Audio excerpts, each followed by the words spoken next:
Hi, good evening, and welcome to episode 24, the real episode 24. I was wrong yesterday when I said it was episode 24. But today is episode 24 of Red True Diaries, and over there, right there, is the sun about to set. Good night, sun. And I swear, every day, I thought it was a bug. I like seeing cool, interesting bugs. It's one of the reasons I like the woods. A lot of people are deterred because of insects, but not me. So, yeah, as I was saying about the sunsets, I really do try to be someplace beautiful every day that I can. Make the time for seeing the sun. It's a part of us, and it does so many amazing things. The building blocks of our food. I mean, that's pretty awesome, right? And I think I mentioned this in the first or second episode, but Joseph Campbell, someone put together a compilation of his lectures, and he goes into how the sun has many feminine aspects, that it represents the divine feminine in a lot of ways. And oftentimes I've heard the sun is representative of more masculine yang energy, and the moon is more yin. So it blew me away. His is the first collection of information I've ever have seen or read, or this was just watching and listening, regarding the sun and the power of the sun in relation to the goddess. So, well, on that note, in relation to the goddess, I want to give a testimony today. This is going to be a current diary episode, because I had a really interesting thing happen last night. And so I want to talk about two major things. The G-spot on a man, as well as, what was the other one? Just that fast, I forgot. G-spot for the man. Oh, being friends with guys. That's what it was. Because this is, a serious issue, especially once you reach my age, your late 30s and 40s. It's very different. I gave it a go, and I still have guy friends. I gave it a go a lot in my 20s, and was dismayed because it didn't work out so well. Oftentimes, one person had stronger feelings for the other, or there was just some degree of sexual tension, and there are only very few guys that I'm still friends with, that I was friends with when I was younger. Fortunately, one of them is my ex-husband, and I'm really happy about that. 16 years later, after we met, we were married for 3 years, we're still friends. So one of the reasons I believe this can happen, to still be friends with your ex, or just a guy in general, in my opinion. So all of this is, I haven't done much research on it, but I have spoken to many women and guys too in relation to this, and just from what I've seen and observed over the years. So I'll make sure I don't flash the camera this way, so people might liking that. Whew, I just want to get comfortable. So a little more comfortable. Actually, maybe I'll prop up. Oh yeah, not to get into too much changing. So, okay, changing of, the phone and camera. In relation to men and women, males and females being friends, and again, especially once you reach middle age, I personally feel that if it's more casual, and I don't mean sexually casual, I mean just if you're not too close, I do think there is a line, and it is important for you to know yourselves and to be honest with yourselves and with each other and your partner. I really like what Matthew Hussey had to say on this. He, in terms of relationship in male and female dynamics, period, he has some insightful things to say. So I think his website is asktheguy.com, but it's Matthew Hussey, Hussey. So I say all that because I've been friends with this guy for about 6 years, and want to make it clear that we're just friends.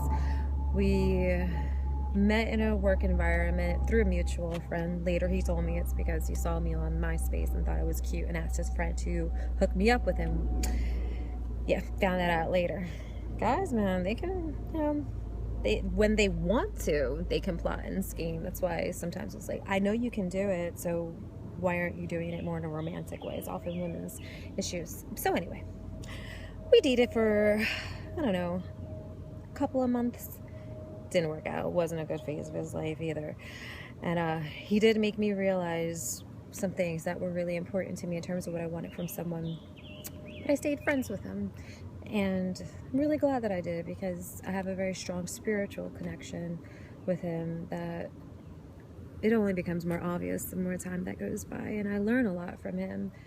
And it's way less intense because in terms of our energy together and handling it, because we're not sexually involved, and even though there is sexual tension at times, I'm very clear that I don't want a relationship with him, and he's clear about that too. It's just, he is a guy who has more casual sexual relations, so he definitely say if I was open to that, he would welcome that.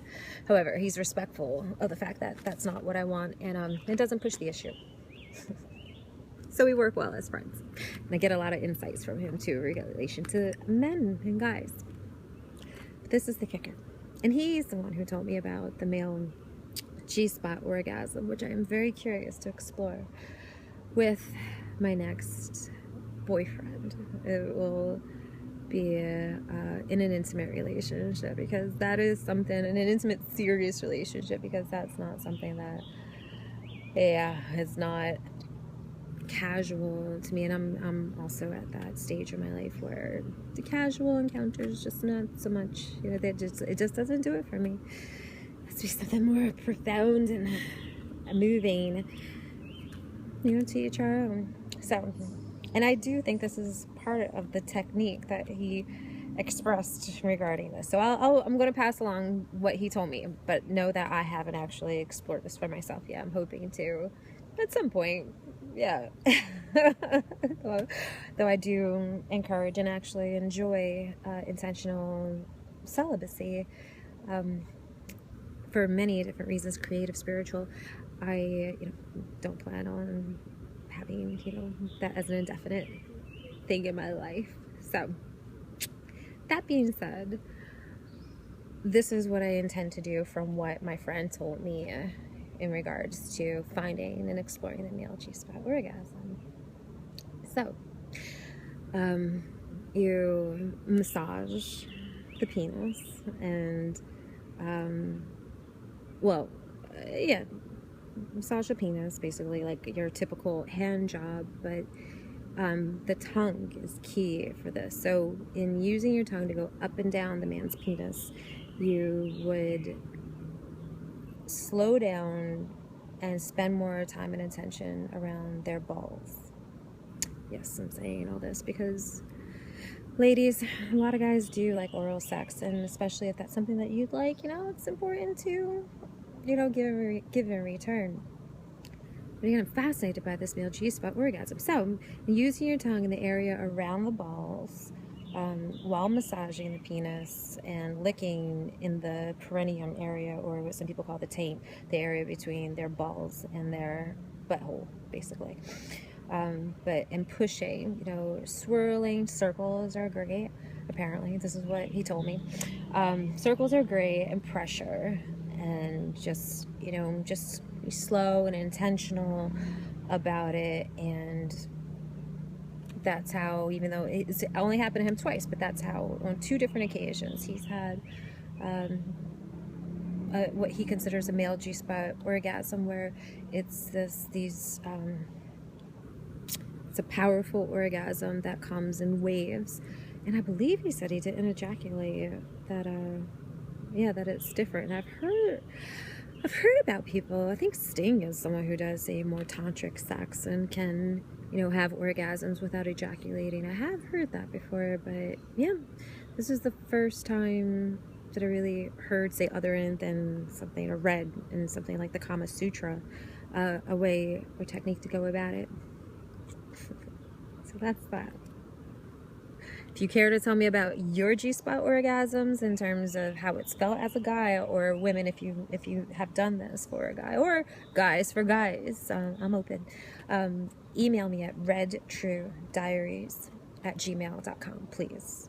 Nothing like real life accounts. And soon I will have surveys that I would like people to answer and get back to me via email. So, but this is what I'm going to wrap up tonight's show, because marrying the two together in terms of the G-spot male orgasm and men and women being friends, and the difference in some ways of on average how much more confident guys are.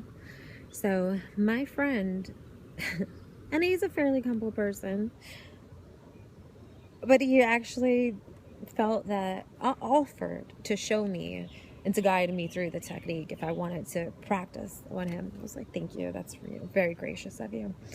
And I declined. I'm not, I'm glad to know the information. I'm not trying to go there in terms of, performing and doing that all on him.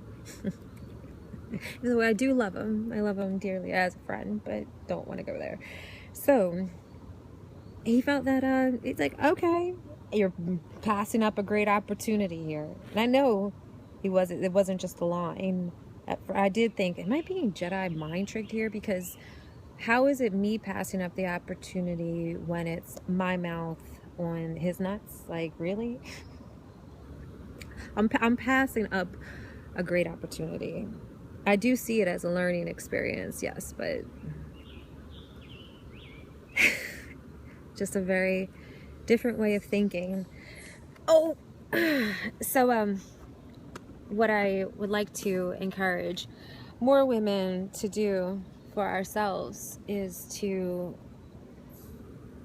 treasure ourselves as we want to be treasured by another, and feel that it is a great opportunity if and when we allow anyone to touch any part of our body, and knowing that that is something priceless, literally. So I do know people who set prices on the ability to touch them. But the type of touch that I'm talking is not something that any porn site could give. It might be able to give a glimpse into the type of touch that I'm talking about. But it's more that super consciousness, more blissed out, more transcendent, more ecstatic, and awe-inspiring touch from within. The more we're connected with ourselves, the more we can remember how valuable and how amazing that is. So I'm glad that my friend is already there and values his knowledge as well as his body to that degree to feel that, I'm missing out on an experience by not. And nothing. See, I know that he made it clear that he doesn't want to have intercourse or sex, but just for me to give him an amazing G-spot orgasm with my mouth and my hands. I passed up a great opportunity.